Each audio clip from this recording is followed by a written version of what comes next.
Señor Lantos, ¿cómo le va? Hola, ¿Cómo muy va buen todo? día. ¿Todo tranquilo? No. Excelente. No, ¿no? Nervioso. Tengo que dejar de preguntar si está todo tranquilo, por lo menos hasta el lunes a la mañana, por lo menos. O hasta el domingo a la tarde. 2023 te diría. Bueno, dale, listo, trato de Noviembre hecho. 2023. Hoy podríamos empezar el programa con esa vieja cuestión de una buena noticia y una mala, porque ayer, por un lado, se conoció el número de inflación, que si bien sigue siendo un número muy alto, es una buena noticia sin dudas. Y si se sigue, digo, y si es la primera de una serie de buenas noticias en ese sentido, será aún mejor. Y por otro lado, la Corte Suprema que volvió a asestarle otro golpe a la institucionalidad, o dos golpes, mejor dicho, porque por un lado confirmó la condena de Milagros Sala de una manera absolutamente burda, ¿no? Por el momento en que lo hizo, por la forma en que lo hizo. Las lecturas políticas ahora las vamos a ir tirando de ese hilo, pero sin ninguna duda fue un mensaje mafioso. Y por otro lado, otra vez la Corte haciendo un enchastre, metiéndose en decisiones que corresponden a otro poder del Estado, en este caso al Poder Legislativo, a la Cámara de Diputados, en lo que hace a la representación de esa Cámara ante el Consejo de la Magistratura. Recordemos que está presidido por el presidente de la Corte, que a su vez llegó a ese puesto votándose a sí mismo. Todo sumamente desprolijo, todo sumamente poco institucional, aunque los defensores de la República no se estén rasgando las vestiduras. Y todo sumamente inseguro en el sentido jurídico del término, algo que muchas veces se reclama, y vemos organizaciones empresarias, hasta gobiernos extranjeros diciendo hay que respetar la seguridad jurídica en la Argentina, y todo el enchastre que está haciendo la Corte Suprema no pareciera despertar la misma inquietud.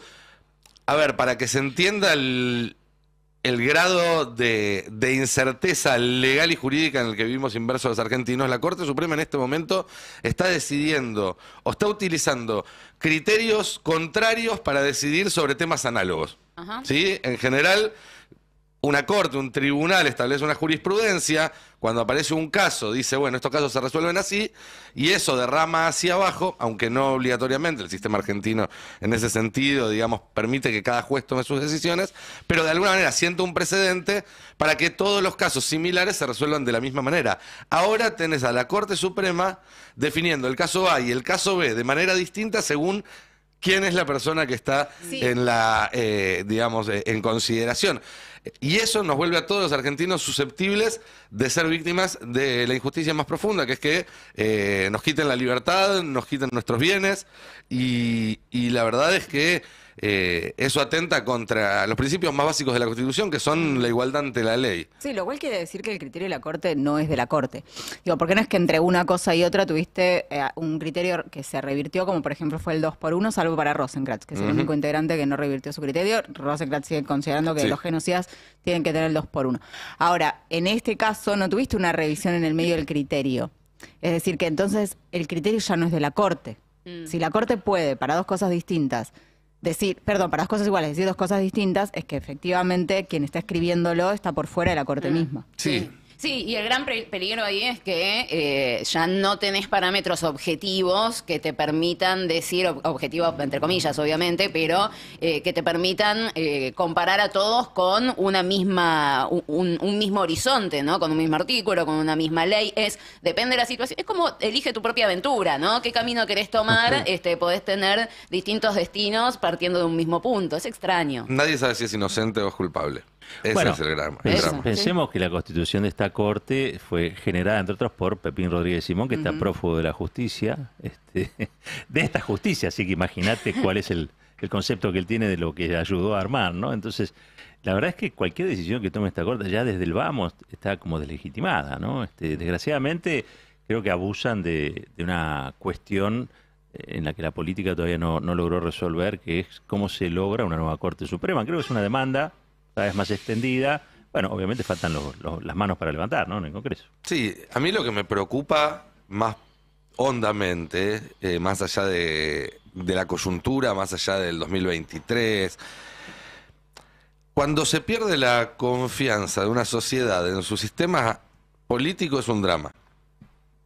E implica una crisis institucional de fondo. es un drama que se puede estar transitando ahora, ¿sí? La proscripción de una candidata que representa a varios millones de personas le da descrédito al sistema político. Total. Cuando entra en descrédito el sistema judicial, es mucho peor, es un cataclisma.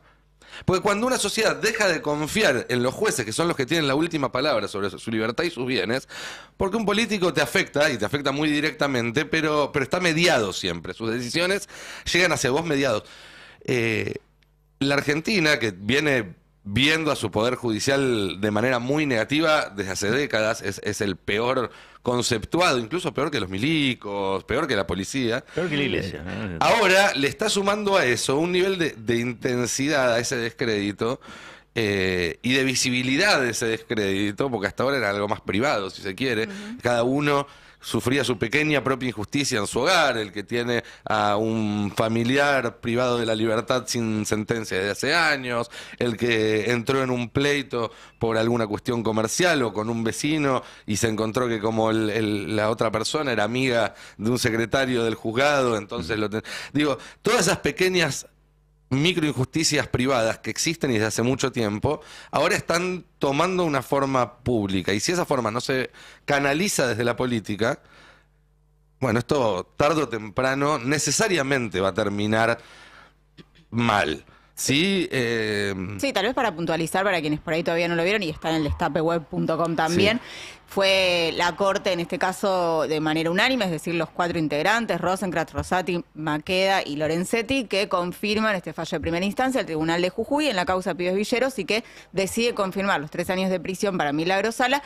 Y a esto se le suma Gerardo Morales, que en su cuenta de Twitter ya salió a hacerse eco ayer mismo diciendo que no solamente está acompañando esta decisión de la Corte, sino que además él iba a promover que sea de cumplimiento en cárcel común la detención. Hay que recordar que durante el macrismo se llegó a una instancia internacional, porque la Argentina no estaba impartiendo justicia, vinculada a la Comisión Interamericana de Derechos Humanos, que generó que pueda tener una domiciliaria Milagro Sala con también un montón de irregularidades. Bueno, el mismísimo gobernador sale a celebrar este fallo de la Corte, digo, total normalidad, ningún indignado. Cuando Alberto sí se pronunció sobre la condena a Cristina, salieron con la República en la mano. Bueno, acá nadie le alarma que salga a hablar de la condena a Milagro Sala.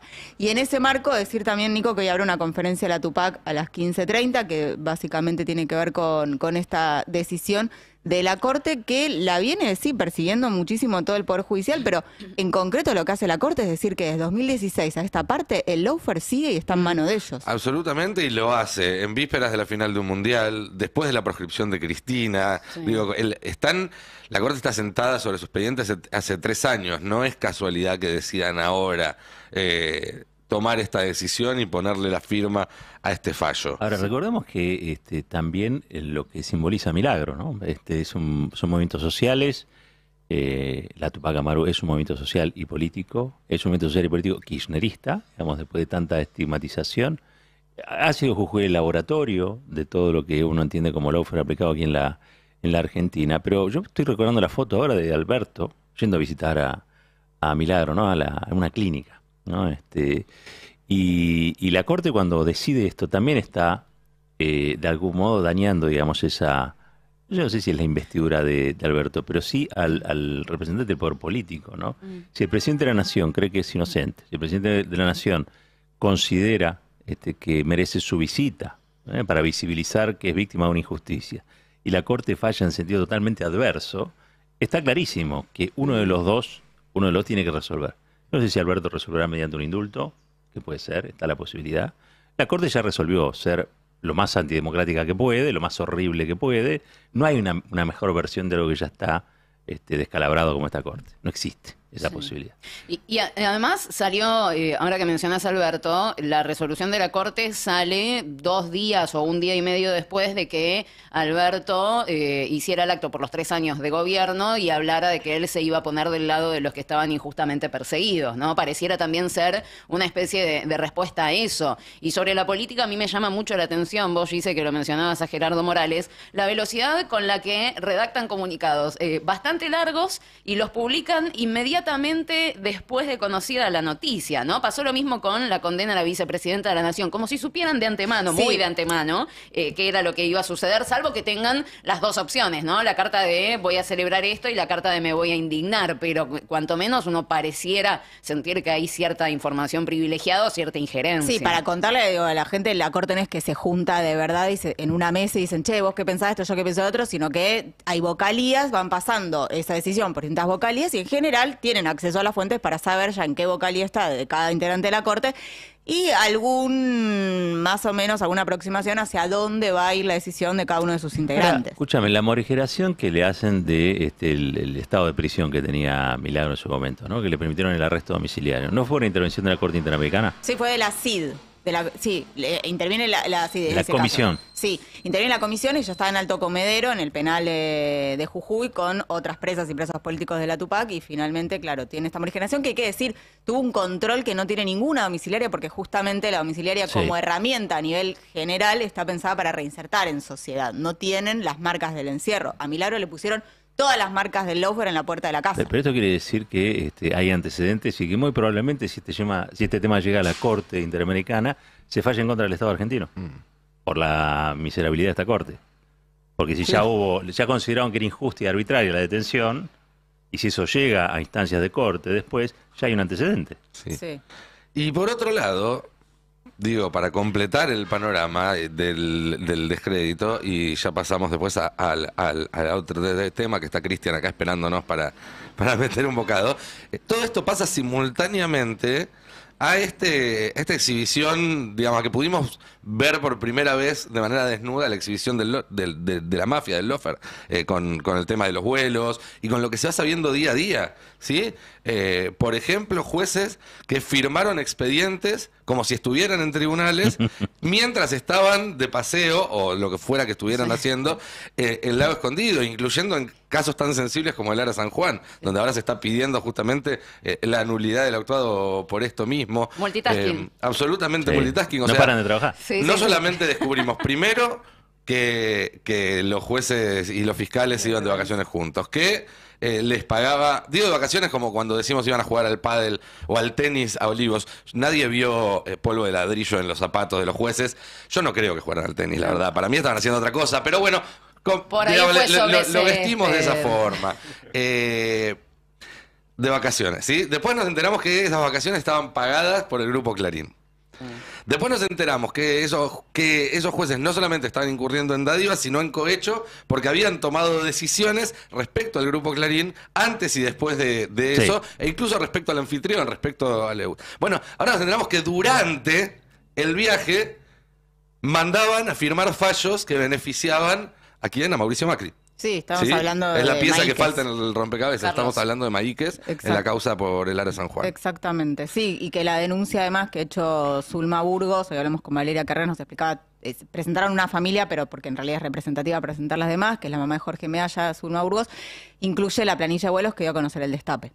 Sí, sí, por supuesto, porque además, sin esa planilla, sin esa investigación de Ari, estarían negando, dirían que no existió, Que dirían no que es voló. un invento, No, que claro. nunca estuvieron ahí, que los de las imágenes del aeropuerto son otros, porque total se ve medio borroso. Tenían barbijo, claro. Claro, realmente esa planilla es la pieza clave de toda esta cuestión. Te Y- mostrarían el fallo diciendo, yo estaba firmando Claro. fallos en mi despacho. Así es, Claro. así es. Y todo esto viene vinculado al tema económico, al tema de la inflación, porque si bien este 4.9 es una buena noticia y sobre todo si es la primera de varias, hay un latiguillo que dijo Sergio Massa el día que asumió ahí en el Museo del Bicentenario, que lo repitió ayer en una actividad que tuvo, en una charla donde participó junto con Pablo Roca, y que viene repitiendo de Techín. de Techint, y que viene repitiendo en varias notas y demás, que es: no puede haber orden macroeconómico si no hay orden social, paz social, y no puede haber paz social si no hay orden macroeconómico. Y creo que, digo, esto se toca porque por más que Massa haga todo bien, pongamos que haga todo bien y que el mes que viene sea 4,5 o 5,1 y después baje un poco más y lleguemos a marzo-abril en el 3% y efectivamente las paritarias superen a la inflación y la gente empiece a estar mejor del bolsillo y demás.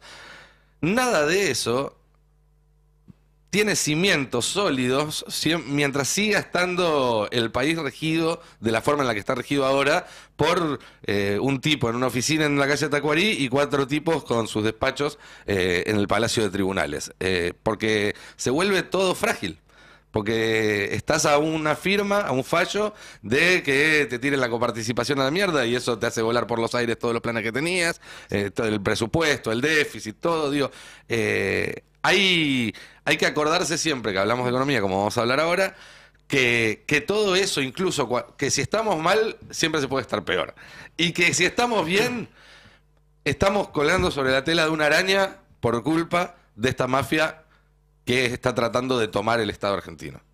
Ahora sí, 4-9 es una buena noticia, ¿no? Es una buena noticia, sí. Perdón por toda esta introducción, por favor, pero creo que hay que ponerlo en contexto. Es cierto, y lo hablábamos en el programa con Caballero, digo, tiene que ver con, bueno, la economía es política, o por lo menos así me lo enseñaban en la facultad, y me parece que la manera en la que se puede resolver los límites que hoy te plantea un Estado o un poder paraestatal, como lo define Caballero a la justicia, es negociando y es haciendo política.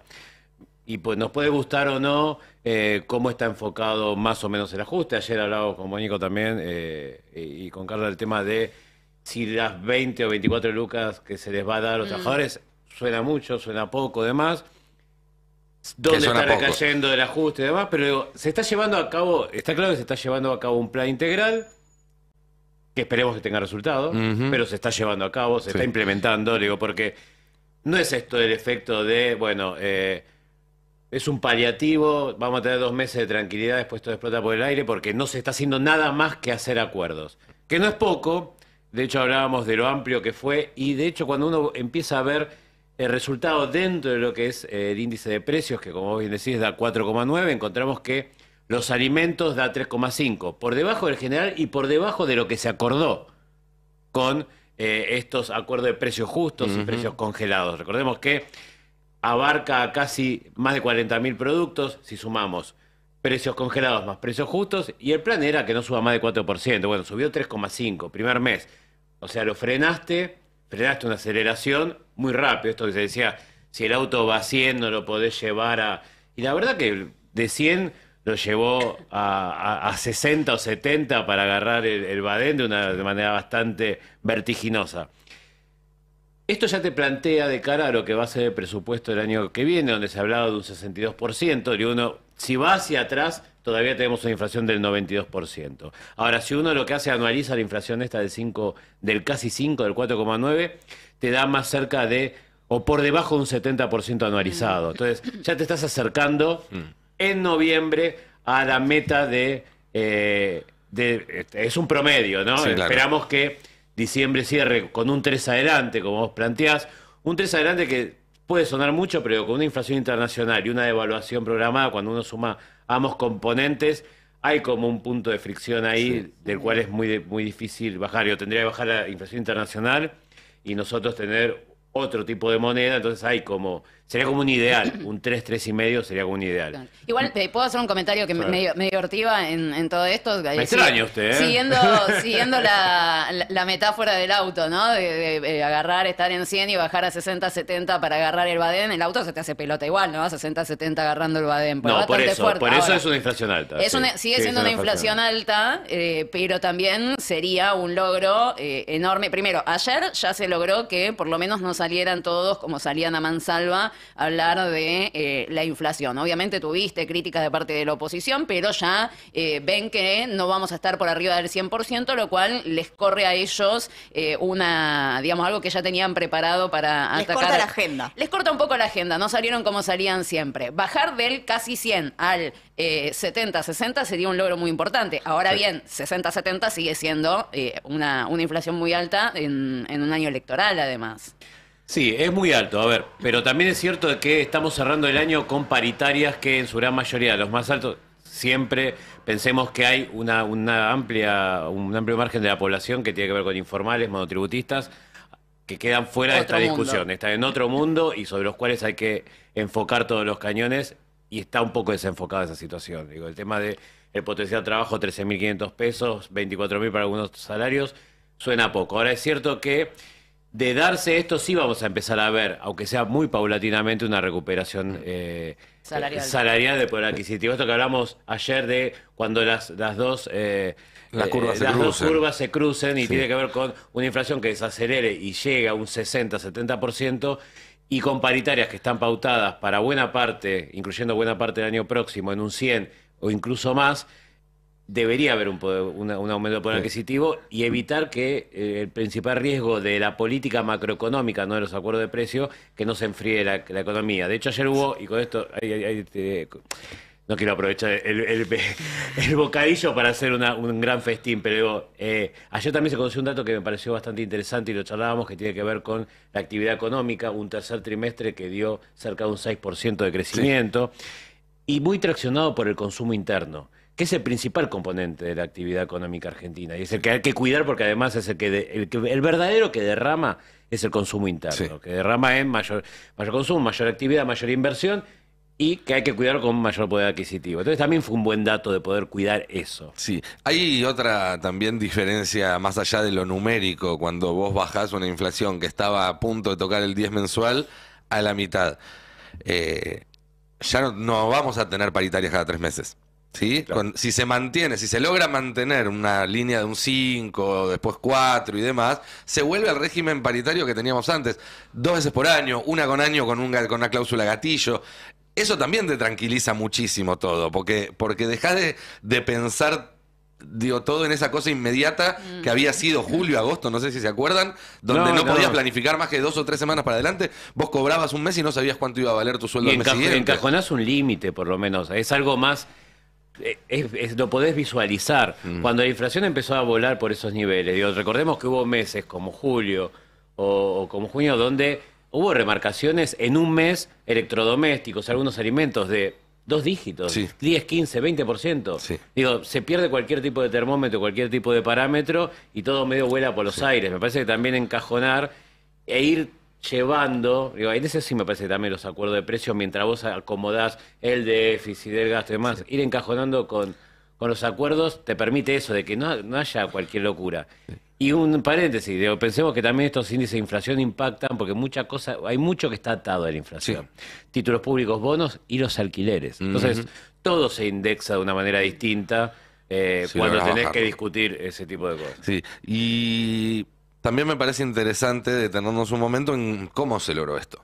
¿Sí? Más allá de la opinión que uno pueda tener de Sergio Massa, de su pasado político y demás, como vos decías, encaró un plan con varias aristas en vez de medidas sueltas. Eso es un dato. Y es importante porque hubo un debate en una época si hacía falta un plan, no hacía falta un plan y demás. Bueno, quedó claro que con un plan por lo menos es más fácil. No sé si no se puede sin, pero con un plan es más fácil. Y en segundo lugar, que me parece lo más interesante, volvió a poner en valor el poder del Estado, empoderar al Estado. Massa no se junta con los empresarios a pedirles por favor que hagan algo. Massa se junta con los empresarios a proponerles un trato. Miren, si ustedes hacen esto, yo por el otro lado voy a hacer esto que les sirve. Pero también tiene una pila de carpetas sobre la mesa con los datos de cada empresa, cuánto ganó, cuál es la carga impositiva que paga, cuánto pagan de salarios y demás. Y utiliza esos datos para que esa negociación se tuerza en favor del Estado. Así es como se hacen las cosas, digamos. Porque ya sabemos que cuando uno trata de pedir por favor, las cosas no funcionan. Y cuando uno hace las cosas 100%, digo, por decreto, decreta la felicidad, tampoco funciona, ¿no?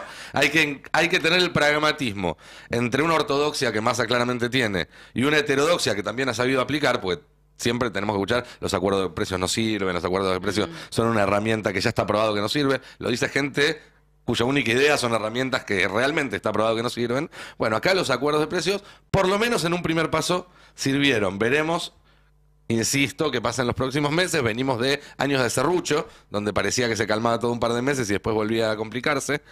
Tendrá un examen el resto del verano en ese sentido. Bueno, diciembre es complicado, pero sí. ya arrancás con un 4-9. No se lo esperaba nadie el 4-9. Nadie esperaba menos de 5. Y algunas mediciones privadas de la primera semana también dieron buenos datos. Sí, para diciembre.